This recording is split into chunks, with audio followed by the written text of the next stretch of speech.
A man killed while parking a car on Sunday in Aurora underscores the danger posed by police pursuit. He was in front of his home when a stolen Jeep crashed into him. Of course, that's the kind of crash that's led many departments to simply just let people go rather than risk the possible lives of bystanders. So investigative reporter Kevin Vaughn sat down with Aurora's interim police chief today to talk more about that. Kevin?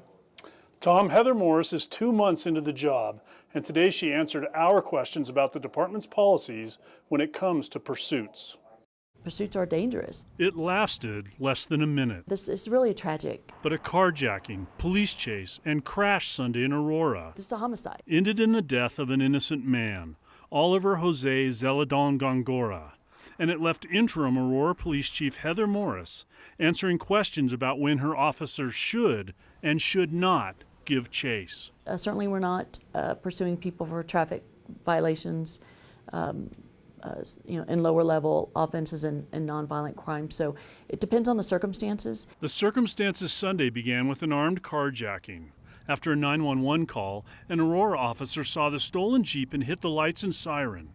The Jeep sped off, and a supervisor authorized a pursuit. Looking at this particular case, we're looking at the time frame in which the crime happened, the violent nature of the crime that happened. Traffic, weather, and the danger to the public of chasing or letting someone go also come into play. This pursuit ended 4 blocks after it started, in the crash that killed Gongora, a crash now under investigation by a multi-agency team. I don't have anything that I've seen that would indicate violation of law on the part of the officers or policy. However, that's what this review is for. The 17-year-old suspect remains behind bars. The formal filing of charges against him is pending with the Adams County District Attorney's Office. That decision could come yet this week. Tom? You know, Kevin, it's one of those things we've seen these police pursuit protocols change over the years from district to district, from department to department, year to year as well. Do they remain flexible in some regards? They do. The chief said today that the lessons they take out of this one could inform how they handle situations like this in the future. All right, Kevin, thanks. Right now, we are just hours away from the official start to spring. This afternoon, many people already outside, soaking up the warmer temperatures. Look at that. Beautiful day. Take a bike ride, whatever you want. Still snow on the ground, but that's not stopping people from digging out the shorts, getting ready to start spring. And we're just so sad to see winter go. Well, you know, you can't really have a complete vernal equinox without Chris Bianchi. Take a look outside, you see the beautiful pictures.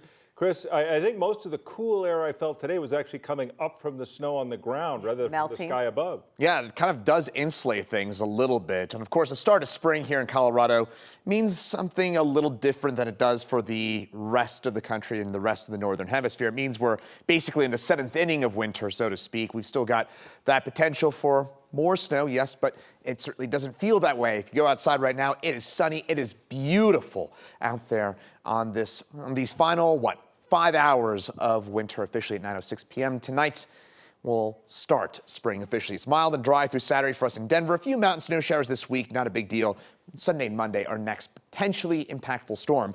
But for us here, it's, of course, the official start of spring at 9:06 p.m. tonight. What happens at 9:06 p.m. tonight, that's when the rays of the sun are directly over the equator, means basically everyone across the world gets about 12 hours worth of equal sunlight, and it certainly feels spring-like today with those highs in the 60s and 70s so far for us here on the eastern plains. So far today in 40s, 50s for us into the mountains. But then this upcoming weekend, we're going to take a little trip back in time and go back to winter. I'll tell you about that coming up in my full forecast. All right, Chris, thanks. Right now, 2 people possibly connected to a pair of business burglaries in Douglas County are in custody. But they were taken in after an early morning search when Dougco deputies responded to a business burglary at a liquor store off of Santa Fe this morning. A deputy saw a pickup truck speed away from a gas station at the corner of Santa Fe and Happy Canyon. Police say the suspects then ran away onto the Waverton Ranch property in Castle Rock. A man and boy were taken into custody shortly after. Both now face several charges, including burglary, eluding, and motor vehicle theft. There's new data from the FBI. It says that crime rates across the United States are dropping significantly, continuing a post-pandemic trend. The new numbers from the 4th quarter of last year show that murder had declined 13% compared to 2022. Reported violent crimes also fell 6%, with property crimes dropping 4%. According to the data, the double-digit drop in murders last year would put the murder rate at 13% under where it was in 2020, but that would still be 9% higher than it was in 2019. The FBI will release the final data coming up in October. Congressional leaders are close to keeping the government funded. Today, they announced a deal to avoid a potential government shutdown on Friday.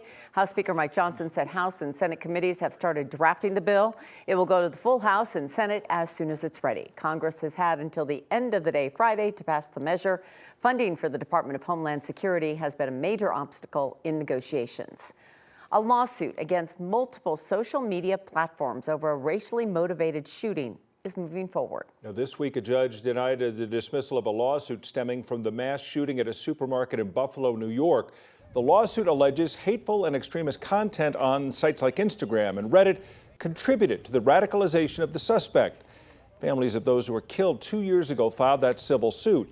Now, attorneys for social media companies argue they only provide a platform and are not liable. But the judge found that third-party content could be considered a product, which means companies could be held liable under the New York consumer protection laws. There were 10 black people who were killed in that supermarket.